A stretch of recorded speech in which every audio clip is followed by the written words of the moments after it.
Good morning, good afternoon, or good evening.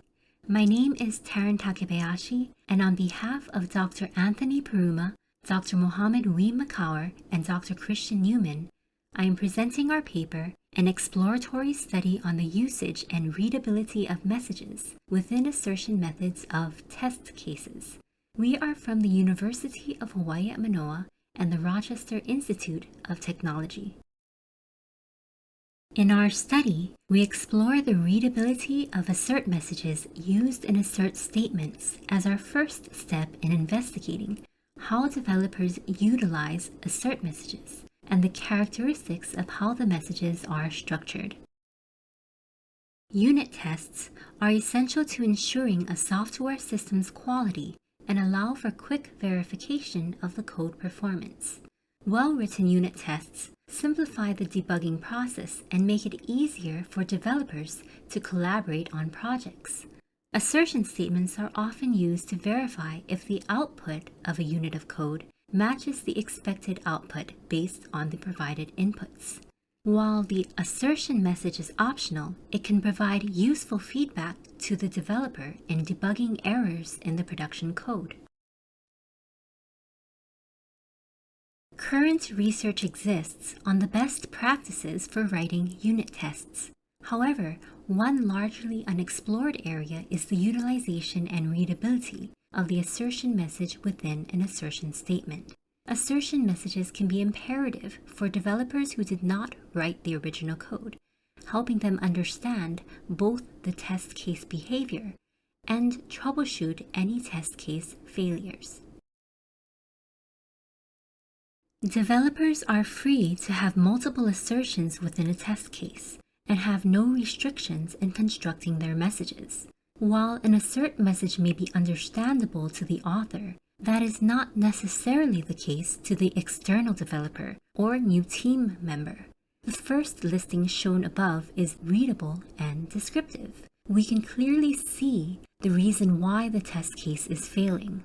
On the other hand, listing 2 is understandable as 0,0, but it is unclear why this set of numbers holds importance and unclear how it relates to the test case failure. Our exploratory study forms the first step to investigating the benefits developers gain from assertion messages and the developer's mental model for creating and comprehending messages. The goals of our study are to investigate the extent to which developers utilize assertion messages and analyze how these messages are structured. Such knowledge would support the development of tools and techniques aiming to determine the quality of assertion messages and support the auto-generation of test cases with easily understood messages. We investigate the following research questions. Firstly, how often do developers use messages in their assertion methods? And in what ways are these messages related? This will allow us to group messages into high-level categories. Secondly, to what extent do developers provide easily comprehensible messages in assertion methods? We utilize existing readability metrics to analyze the different categories of assertion messages. We aim to provide developers with a set of guidelines on crafting readable and understandable messages. Our results represent a preliminary yet significant step towards increased awareness of assertion messages. We also provide a dataset of assertion messages so that our research may be extended and replicated. We analyzed the most recent releases of 20 open-source Java systems with a JUnit 4 testing framework. We specifically chose these systems because they were used in prior unit test code-related studies. We used the IntelliJ Platform SDK to detect test files in these projects. For all detected assertions, we extracted the assert method, the containing method, class, line number, and if the containing method is a test method. To better understand each message, we manually reviewed all of the messages, assigning them to one of 3 categories: identifier, string literal, and combination. We leveraged the Flesch Reading Ease and Flesch Kincaid grade level, which are well-established English test readability metrics that have been utilized previously in other code readability studies, including code comment comprehension. We use the perceptron tagger in Python's NLTK package to generate part-of-speech tags. Finally, we examined the extracted data to answer our research questions and provide representative samples. The three categories of assertion messages we found were string literals, identifiers, and a combination of string literals and identifiers.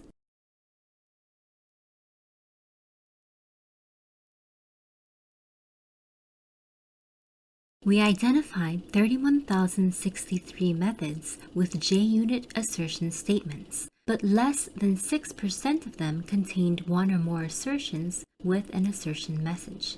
Focusing on individual assertion statements, there were a total of 86,321 JUnit assert methods, but only 3,872, or 4.49% of the assert methods, contained an assertion message. Although every project contained assertion methods, only 11 out of 20 had assertion methods with a message, indicating that assertion messages are underutilized by developers.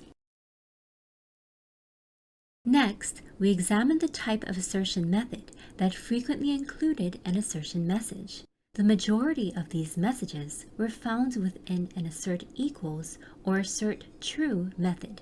By analyzing the unigrams and bigrams of these messages, we discovered several common words. For example, the phrase does not was frequently employed to indicate that the expected value did not match the actual value for assert equals statements. Should and toString were also frequently used to express what the expected value was supposed to be.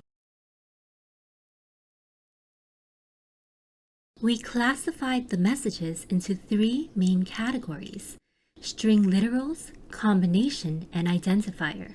String literals were the most common type, followed by combination messages that consisted of strings combined with identifiers, and finally, identifier-only messages. There seemed to be a preference for using strings combined with variables in combination messages, while identifier-only messages tended to feature method calls. Our findings indicate that developers frequently omit assert method messages when explaining test case failures. When assert messages are used, they are most commonly found with assert equals and assert true statements. Additionally, we observed that developers tend to employ similar terminologies in their messages, and the messages follow three common patterns. Our analysis revealed that string literals were the most frequently used type of message, and they tended to be easy to read. Messages containing only identifiers were also easy to read, but they may not be as understandable to those unfamiliar with the code base. On the other hand, messages containing a combination of strings and identifiers often resulted in low readability scores, likely due to their length and usage of domain-specific terminology. Combination messages that are shorter in length typically receive high reading ease scores. However, some of these messages can be difficult to understand due to the lack of context provided by the identifiers. Similarly, single-word string literals tend to have high readability scores, but also tend to lack context. As a result, it may be challenging to rely solely on standard readability measures to evaluate source code readability. Messages composed of string literals often begin with a noun or a complete subject consisting of an adjective and a noun. This aligns with the typical patterns of English speech usage. Readability techniques show that assertion messages made of string literals require a 4th grade education level and often follow a similar grammatical pattern to English sentences, starting with a subject or complete subject. String literals with single common words or messages with identifiers are easiest to read. However, without further contextual cues, these types of messages may hold little meaning in fixing test case failures.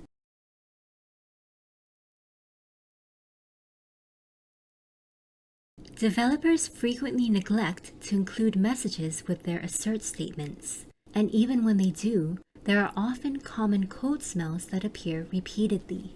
Thus, there is a pressing need to promote the use of messages and offer guidance on how to avoid code smells in such messages.